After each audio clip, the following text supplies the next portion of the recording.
롯봉기의 어느 바 마이히메. 이것은 1994년경 어느 비오는 날에 롯봉기에서 택시기사에게 들었던 이야기. 투채널 투고자였던 야쿠타로 씨가 밤들이 논일다가 잡은 택시기사가 자신의 이상한 체험을 꺼내기 시작했다고 합니다. 그날 탔던 택시는 롯봉기 방위청 근처에서 손님을 기다리던 택시였습니다.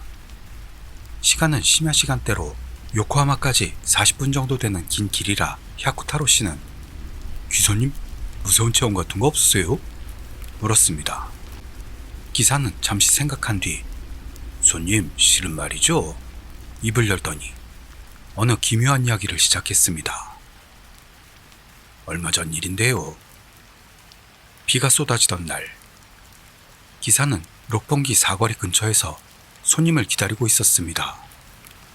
그때 가까운 빌딩에서 5명의 남녀가 나오는 게 보였죠. 그들은 가게 처마 아래에서 비를 피하며 무언가를 논의하는 모습이었습니다. 하지만 이윽고 둘이 고급차에 올라타 떠났고 남은 3명이 택시 쪽으로 걸어왔습니다. 그중 한 남자가 차에 올라탔고 심각한 얼굴을 하며 "노가타까지요?" 라고만 전했습니다. 출발한 지 얼마 지나지 않아 그 손님이 갑자기 "기사님, 믿어주실까?" 나지막하게 이야기를 시작했습니다. 그 남자는 모 TV 본국 장수 프로그램 방송 사람이었다고 합니다. 그 5명은 아자부에서 식사를 마친 뒤 어느 스텝의 제안으로 친구가 운영하는 바에 가기로 했다는 것. 가게는 빌딩 5층에 있고 아담한 바였습니다. 병을 치르고 가게를 막 재오픈한 마스터와 인사를 나누고 안쪽 테이블에 착석해 미주와리를 즐기고 있었습니다. 잠시 뒤 가게 안이 조용해졌고 어느덧 모두가 말이 없게 되었습니다. 이상하게 생각한 N씨가 다른 멤버에게 말을 걸자 모두는 입을 모아 "아무것도 아냐" 라고 중얼거릴 뿐이었죠. 하지만 그 표정은 어딘가 겁먹은 모습입니다. 이윽고 여성 스텝이 떨리는 목소리로 "이 가게 뭔가 이상해" 라고 뱉기 시작했습니다. 누구나 마찬가지 생각이었으나 어색해서 말을 꺼내지 못했다고 합니다. "구체적으로 뭐가 이상한 겁니까?" 물었더니 여성 스텝은 "입구 근처에서 엄청 기분 나쁜 느낌이 나요" 하더니 입구 부근을 가리켰습니다. N씨는 "그냥 착각이에요" 웃어넘기고 입구로 걸어가 확인해 봤는데요. 대나무로 만든 칸막이가 놓여있을 뿐이었습니다. 칸막이에는 4개의 종이로 만든 납작한 인형이 붙어 있었어요.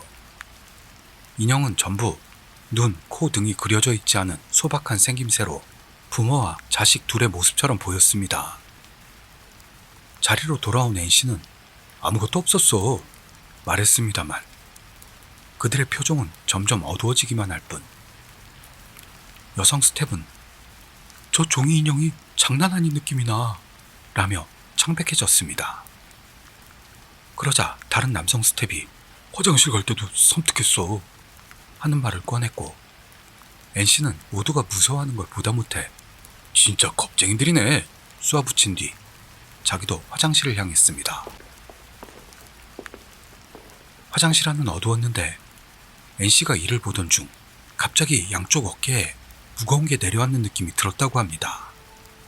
그건 순간적인 착각 같은 게 아닌 식은땀이 흘러나올 정도로 명확한 느낌이었습니다. 뒤를 돌아봤지만 아무도 없었고 조용한 화장실에는 자기의 떨리는 숨소리만 울려 퍼집니다. 도망치듯 화장실을 나온 N씨는 창백해져 돌아가서는 "역시 가게를 나가는 쪽이" 하고 소리쳤습니다. 가게를 나온 5명은 빌딩 밑에서 비를 맞으며 가게에서 각자가 느꼈던 섬뜩한 위화감에 대해 입을 열기 시작했습니다. 그걸 택시기사가 멀리서 보고 있었다는 거죠. 기사는 이야기를 계속 듣다가 끝나자 "손님, 어쩌면 그 가게 위험한 것 같아요. 다시는 안 가는 쪽이 좋겠네요" 충고했다고 합니다. 그리고 이렇게 말했습니다. "실은 손님, 지금 뭔가가 따라왔어요." 야쿠타로 씨는 그 말에 놀라 뭐가 보였던 겁니까? 물었더니 기사는 아니요, 보였다기보다는 묘한 느낌이었어요 합니다. 그 택시에는 그 전에도 여러 손님들을 태웠는데 아무리 떠들어도 창문에 김이 서리지는 않았다네요. 하지만 NC가 차에 타는 순간 창문에 일제히 김이 서렸다고 합니다. 그것뿐만이 아니라 뒷좌석에서 장난 아닌 기척을 느꼈다고 합니다. 검도를 취미로 한다는 기사는 그 기척이 단순히 취객에 의한 것은 아니라는 걸 바로 깨달았던 겁니다. 노가타에 도착. 기사는 차를 내리려는 NC를 재촉해 뭔가를 떨치듯 손뼉을 치고 절을 시켰습니다. 뒷좌석에 떠돌던 무거운 기척은 점점 옅어져 가고 이윽고 기사는 가슴을 쓸어내렸다네요. 야쿠타로 씨는 이 이야기를 듣고 마우, 오도루, 춤추다라는 뜻의 글자가 들어간 가게 이름이었다는 걸 기사에게 듣고 친구와 함께 다음날 그 빌딩을 방문했습니다. 빌딩 간판에 무히, 마이히메 라고 하는 바가 있었던 거죠. 친구와 함께 빌딩 5층으로 올라갔더니 어디선가 선양의 내음이 떠돌고 있었습니다. 그리고 어두운 복도 안쪽으로 마이히메 라고 쓰인 문이 떡 버티고 있었습니다. 그는 살며시 문을 열고 기사가 말했던 대나무 칸막이가 있는지를 확인했습니다. 거기에는 확실히 종이 인형이 붙어 있었어요. 놀랍게도 그 인형의 얼굴은 눈이 새빨갛고 치켜 올라간 섬뜩한 표정을 짓고 있습니다. 그리고 입에는 작은 송곳니 같은 게 보였다네요. 그 순간 야쿠타로 씨와 친구는 그것이 일반 바는 아니다 확신. 서둘러 비상계단으로 빌딩을 나왔습니다.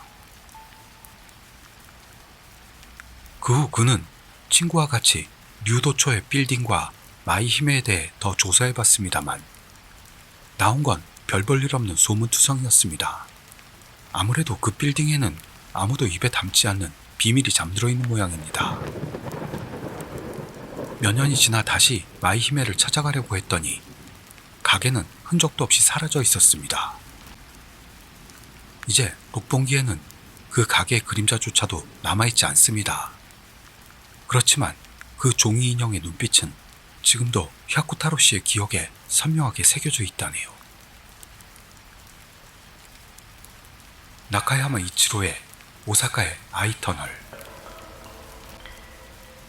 꽤 오래전의 이야기인데요. 제가 아는 사람 중에 자유기구가인 사람이 있었어요. 그 사람은 귀신 같은 건 전혀 믿지 않습니다만 여름이 되면 지방 잡지에서 심령 스팟 취재 의뢰가 들어오기도 한다네요. 그리고 그때도 취재가 들어왔는데요. 자기 집에서 오토바이로 1시간 정도 걸리는 산에 있는 터널이 있습니다. 거기에 귀신이 나온다는 소문이 많다고요. 그랬더니 그 사람의 오랜 친구도 거기에서 영체험을 한 적이 있다는 이야기가 나왔습니다. 산길을 쭉 가면 오래된 터널이 있다면서요. 그리고 그 터널 앞에 여자가 서 있답니다. 그쪽 터널 주변은 산길로 가로등도 없고 깜깜합니다. 그래서 터널이 있는 곳만 터널 불빛이 새어나오고 있다고요. 한밤중에 오토바이로 갔더니 분명 그 여자가 서 있는 겁니다. 보통이라면 섬뜩할 테지만 자세히 봤더니 그 여자가 너무 예뻐서 오토바이를 세우고 당신 여기서 뭐 하는 거야?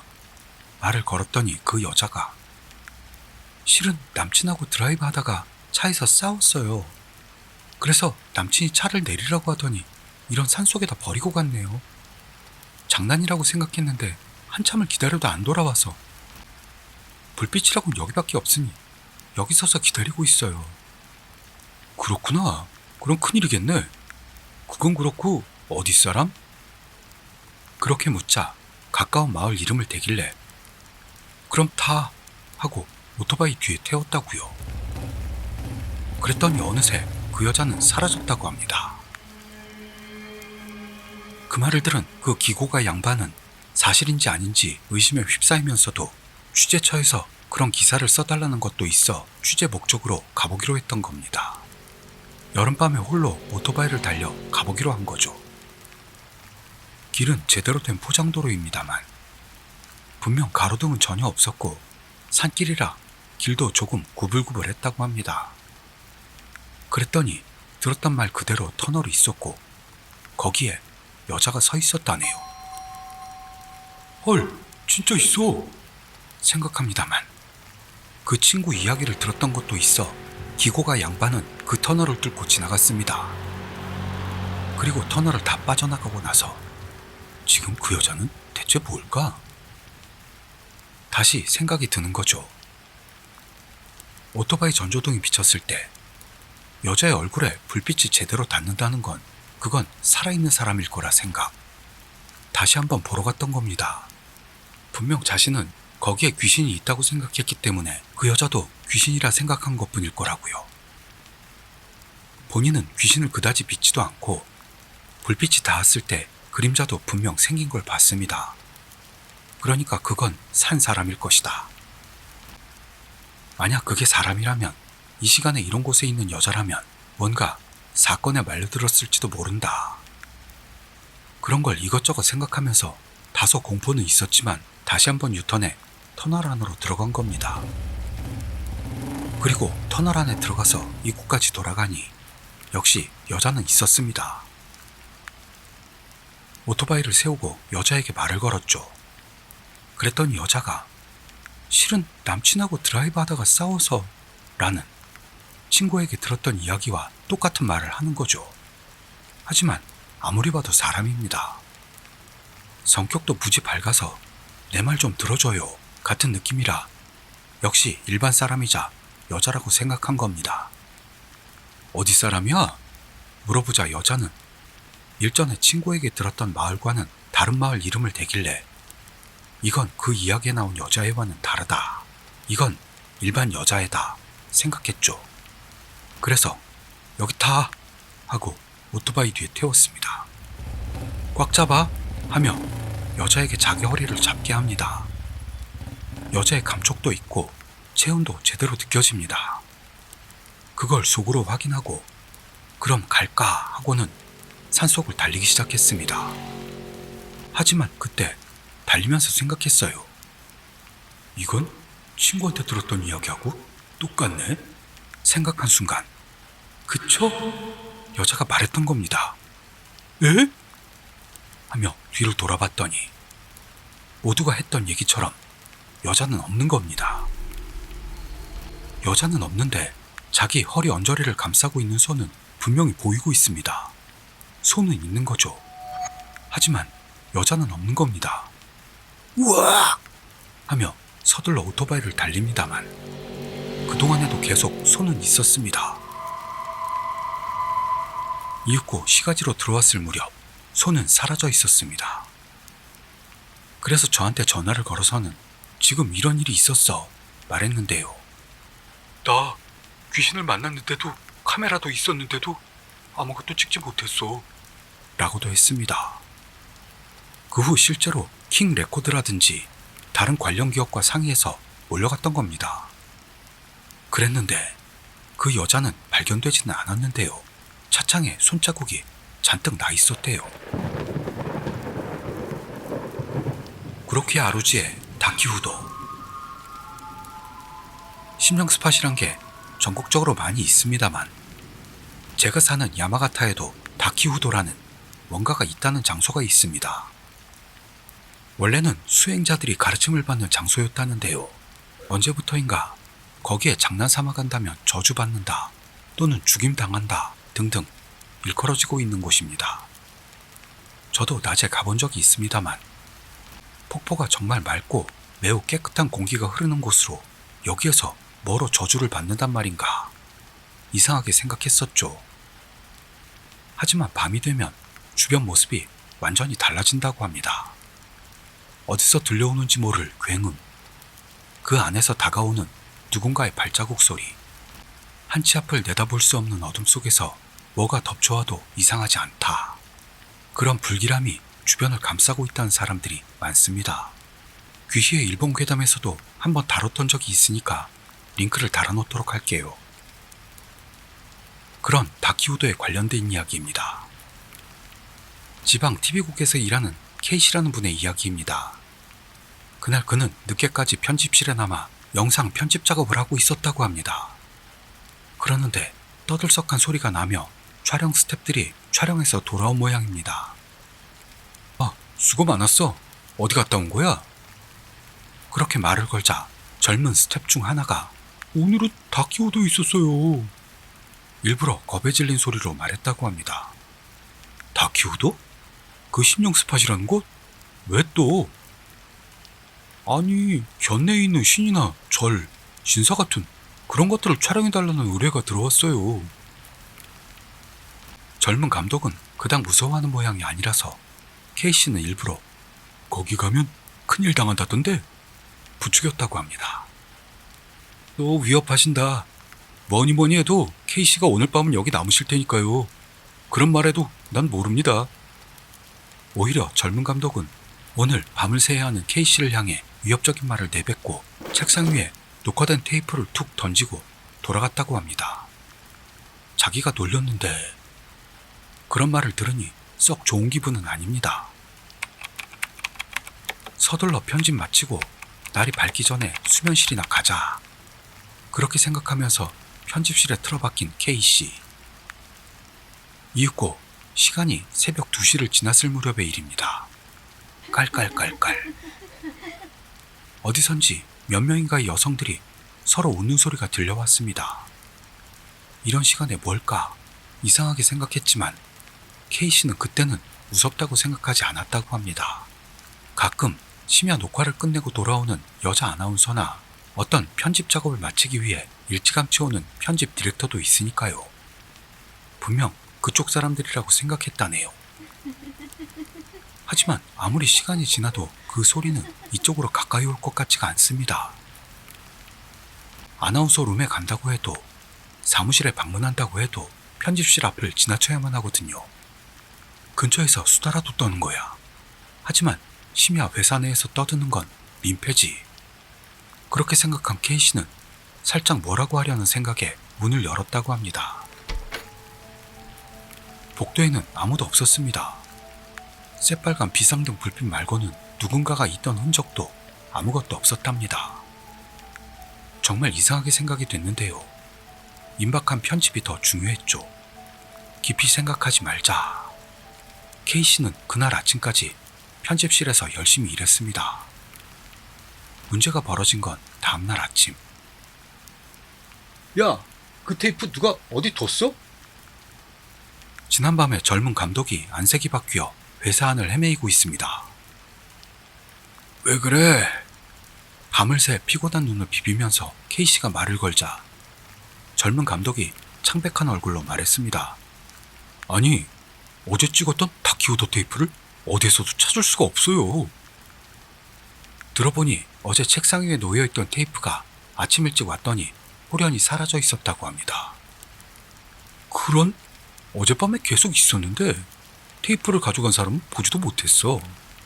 원래부터 나 말고는 아무도 없었으니까. 맞아요. 그냥 책상 위에 놔둔 테이프를 누군가가 가지고 갔다고도 볼 수 없어요. 젊은 감독은 갸웃대고 있습니다. 결국 그 테이프는 나오질 않았다고 합니다. K씨에게 자세히 들은 바에 의하면 방송국이라는 건 테이프 관리가 엄청 엄중한 모양으로 사라지거나 혹은 잘못해 덮어쓰기가 되는 경우는 거의 없다고 합니다. 테이프가 있는 곳을 함께 찾고 있던 K씨는 문득 지난밤 일을 떠올리고 그러고 보니 어젯밤에 하며 젊은 감독에게 기묘하다는 목소리로 이야기했습니다. 중간까지는 테이프가 있을 만한 곳에 대해 그다지 들을 마음이 없었던 감독이 젊은 여자 몇 명의 목소리를 들었다고 말하는 순간 표정이 바뀌었습니다. 아니 실은 다키오도에 갔을 때 바로 옆에 작은 사당이 있었거든요. 거기에 정말 작은 도자기로 된 이나리 인형, 작은 여우 인형이 3개 있었어요. 그냥 촬영할 때 그게 너무 방해가 돼서 옆에 치워놓고 미안 거기서 놀아라 그렇게 농담 섞어서 말했거든요. 근데 그게 무슨 관계가 있을까요? 창백해진 감독에게 K씨는 물었습니다. 너 말이야 그 여우인형들 치우고 나서 나중에 제대로 돌려놓고 왔어? 감독은 말없이 고개만 가로저었습니다. 정신이 없어서 잊어버렸죠. 바로 철수했으니까요. 오후에 휴가 써서 제가 가보겠습니다. 젊은 감독은 그대로 휴가를 받고 자기 차로 다큐우도로 갔다고 합니다. K씨의 휴대폰으로 그의 전화가 들어온 건 저녁 가까이 되었을 때 떨리는 목소리로 그는 있었어요, 테이프 라고 했습니다. 널브러져 있던 여우 인형 바로 옆에 케이스에 담긴 상태로 테이프가 놓여 있었다고 합니다. 이상하지 않습니까? K씨는 밤에 그가 돌아와 카메라 안에서 테이프를 꺼내 책상 위에 올려놓는 것까지 보고 있었습니다. 일부러 그 테이프를 찾을 수 없도록 훔쳐서 그가 올 때까지의 시간 동안 다큐우도로 가져다 놓았다. 그런 일이 있을 수 있을까요? 지금도 이 이야기는 그 방송국에서 이야깃거리가 되고 있다고 합니다. 이미 중년에 접어들었을 당시 젊었던 그 감독은 신사나 절을 찍을 때 신입에게 꼭 말한다고 합니다. 바보 같은 소리일지도 모르겠지만 거기에 예의를 갖춰 제대로 인사해야 한다. 그러면 나쁜 일은 분명 일어나지 않을 테니까. 여러분도 심령 스팟에 놀러 갈 일이 있다면 꼭 인사만이라도 빼놓지 않는 게 좋을 거라 봅니다.